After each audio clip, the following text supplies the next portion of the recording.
I guess thank you for coming into our home this evening. And I know that earlier you'd kind of shared a little bit about yourself and your story. For us, it's really been a blessing meeting you, actually. And I told you a little bit earlier around we'd recently made the decision that we wanted to go back to church, and we had been praying for new opportunities in ministry and that God would provide the opportunity for us to meet new people like yourself, and to be able to just, I don't know, strengthen our own testimonies and also hear and share in others. And the first week we were really nervous. It's been a while, and I think we both kind of left and walked away, and we're like, I don't know, we talked about it, like we just got to stick at this and keep going, even though we're feeling these feelings. And then the second week we met you. And it was like this crazy kind of miracle for us that I think you weren't even really aware of. And we walked away, and Trent said it didn't take that long for God to answer our prayer. And we've kind of been praying for you ever since, and just in the last few weeks kind of meeting you a little bit. But I guess it would be great to kind of hear more about God working in your life and kind of what he's done for you, and what's even brought you to being sitting here right now today. Okay, let's start with that. So my mom shared her testimony at her church, and that was when I first started thinking about my testimony and whether or not I should share it or if it was too personal. And I went to the Doug Batchelor conference, and at the very end they said anyone who wants to share their testimony, stick around.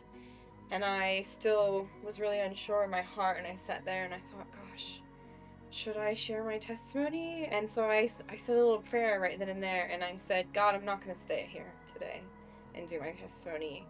I'm going to go home.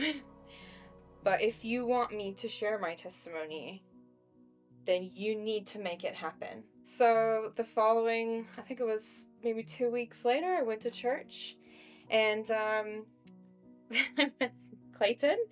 I met a man named Clayton, and he walked up to me and introduced himself, and he said, tell me a little bit about your story. And the moment he said that, I could feel God speaking to my heart and just saying, ask this man for a job. And I ignored it because I was like, oh no, this is crazy. I just met him like 5 seconds ago. I'm not going to ask him for a job. But we sat down and I told him a little bit about my story. And then, we had our study and we did our church sermon. And the whole time he was talking to me, all I could hear was God. And it was getting louder and louder. And he was like, ask this man for a job. And so, kind of sheepishly and nervously, I giggled and I said, all right, so God wants me to ask you for a job. And as soon as I said that, he said, I want to film your testimony. And I said to him, I was like, that's crazy, because and I told him how I was at the First Light, the program with Doug Batchelor, and how I said to God, if you want me to do my testimony, I will do it, but you need to make it really clear that that's what you want. And that's when he told me that he was the very man that was recording everyone's testimonies that night. So to me, I felt like that couldn't be any clearer.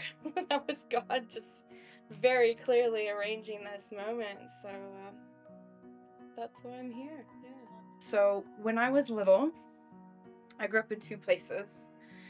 I grew up with my mother, who lived in Oregon, and I was with her for most of the year, and every summer and some of the holidays I would go to stay with my dad. He lived in Idaho with my grandma on a farm. Growing up, I was abused by my father for many years, and when I was about 12, my mom moved to New Zealand with my stepdad. The abuse carried on until I remember one night, I remember having this thought that I just couldn't take it anymore. And I got up and I went into the kitchen and I grabbed a knife out of the drawer and I began to walk through the living room back to my room. And halfway through the lounge, I heard a voice that stopped me like a freight train. And it was the voice of God. And he said, "No, you will go to heaven." And I turned around and I put the knife back in the drawer.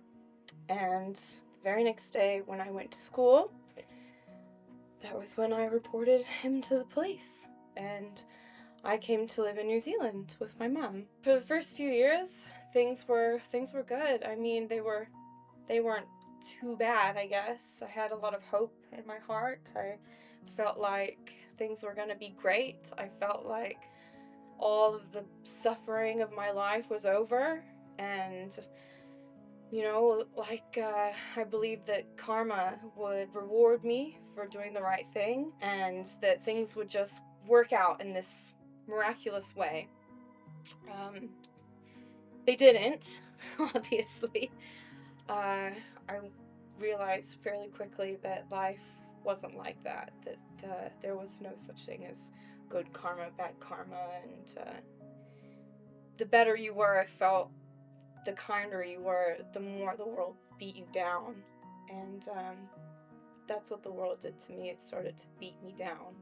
And even our stories, about praying for some good. I remember coming, throughout my addiction, knowing that I needed to get clean, and praying to God that I just wanted someone that loved me like I loved God. And I remember just like for 2 years I really stuck to that. And I said, I'm gonna pray for it, and I'm gonna cut all the bad out of my life, Lord, and trust that you're gonna bring me someone that loves me as much as I love you, so that I can, really experience love truly. And that's when I met Trent, and just completely changed my life. And you wonder when you go through all these moments, does it lead you to right now? And I feel like it does.